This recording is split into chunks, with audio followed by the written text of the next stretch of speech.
Музыканы өте жақсы көретін менің сүйкімді шәкірттерім.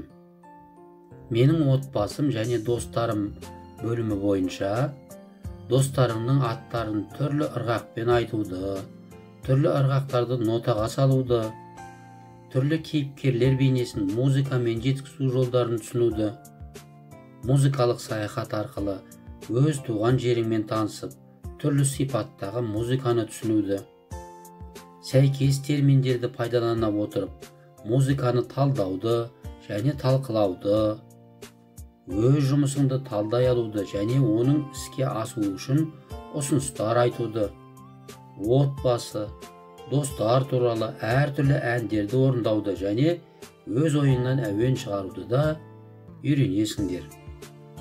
Ал музыкалық сауат бойынша ырғақпен, сегіздік ноталармен, төрттік ноталармен және музыкалық аспаптар қоңырау, дауылпаз, домбыра сияқты аспаптармен таныс боласыңдар. Балалар, бізді бүгін өзім туралы тақырыбы бойынша әуелі ырғақтарды шапалақтап соғып үйрену күтіп тұр.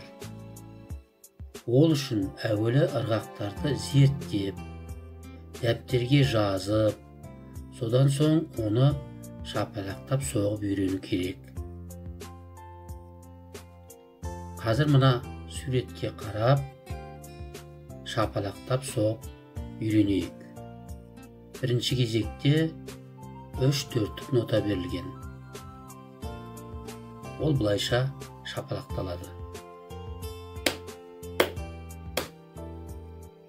Қайталап көрсетейін. Екінші кезекте 1-4-тік, 2-8-дік, 1-4-тік, 2-8-дік, 1-4-тік, 2-8-дік, соңында 1-4-тікпен аяқталып тұрған ырғақ. Енді оны алақанмен шапалақтаймыз.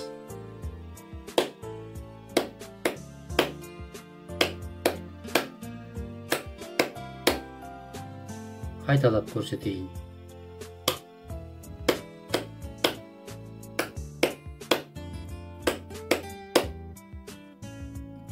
Үшінші кезекте 3-4-тік нота, 2-4-тік нота, 3-4-тік нота, 2-4-тік нота кезектесіп келген. Шапалақтағанда бұлай естілуге тиіс.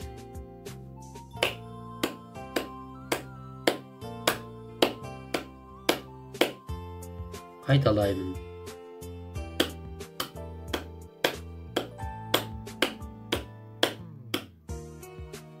Жақсы.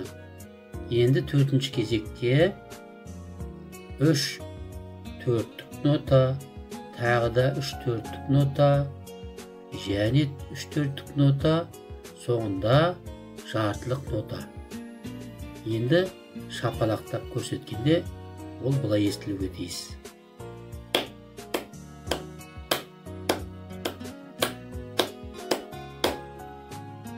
Қайталаймын.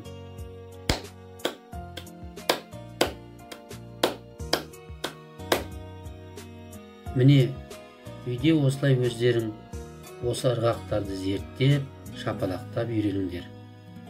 Бұл сендердің қолдарынан келетініне мен кәміл сенімдімін. Балалар, бүгінгі музыкалық саяхатымыздың осы сәтін әнге арнаймыз.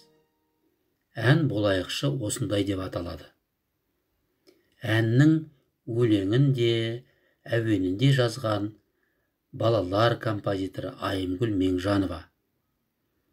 Бұл әнді тыңдамас бұрын әуелі мәтінімен жақсылап танысып алайық. Жақсы бала еңбекшіл, ер азамат болады, қиындықты жеңіп кіл, құшағы гүл толады. Қайырмасы, еңбекшіл осындай, болайықшы досымай. Еңбекшіл осындай, болайықшы досымай. Екінші шумағы. Таза бала мұнтаздай, сүйсінеді қараған. Оқыпты деп бол қандай, жақсы көрер бар адам. Міне осы екінші шумақтан кейін де қайырмасы айтылады. Қайырмасы: еңбекшіл осындай, болайықшы досым-ай. Еңбекшіл осындай, болайықшы досым-ай. Бірінші шумақта жақсы бала еңбекшіл, ер азамат болады, қиындықты жеңіп кіл, құшағы гүл толады деген өлең қандай ойды білдіріп тұр? Яғни жақсы бала еңбекшіл болады.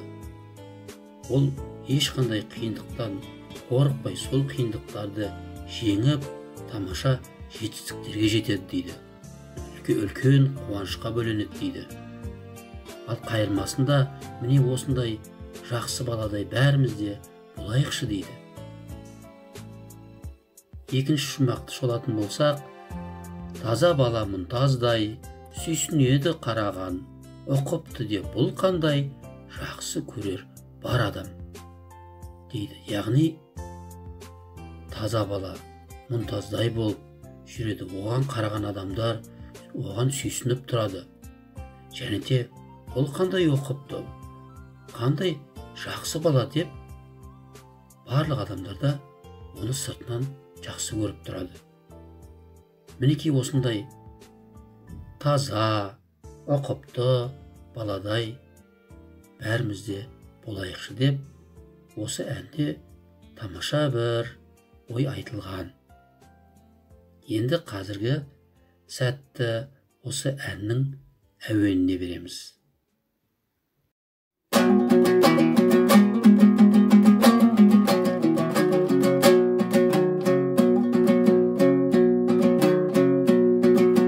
Жақсы бала еңбекшіл, ер азамат болады, қиындықты жеңіп кіл, құшағы гүл толады. Еңбекшіл осындай, болайықшы досым-ай. Еңбекшіл осындай, болайықшы досым-ай.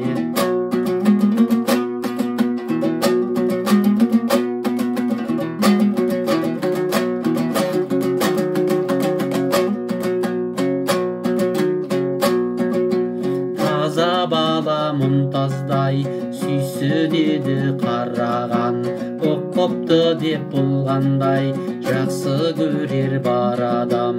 Еңбекшіл осындай, болайықшы досым-ай. Еңбекшіл осындай, болайықшы досым-ай.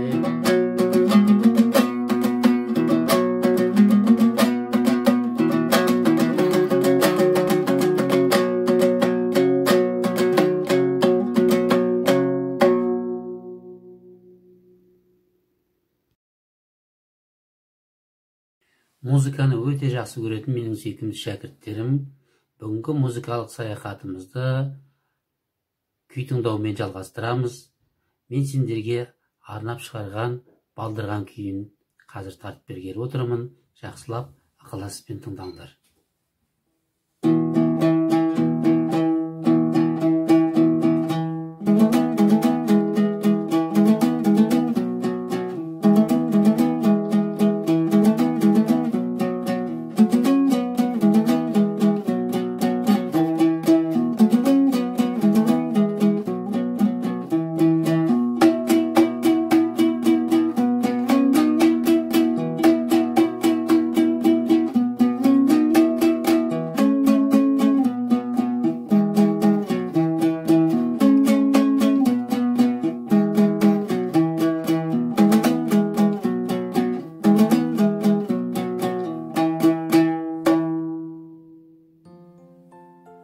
Міне осы көңілді ноталармен бүгінгі сабағымызды аяқтаймыз. Алдағы сабақтарға сәттілік тілеймін. Ал енді бүгінгі сабақтың тақырыбы бойынша өздерің үйден тағы да кітапты қарап, оқып, дайындалыңдар.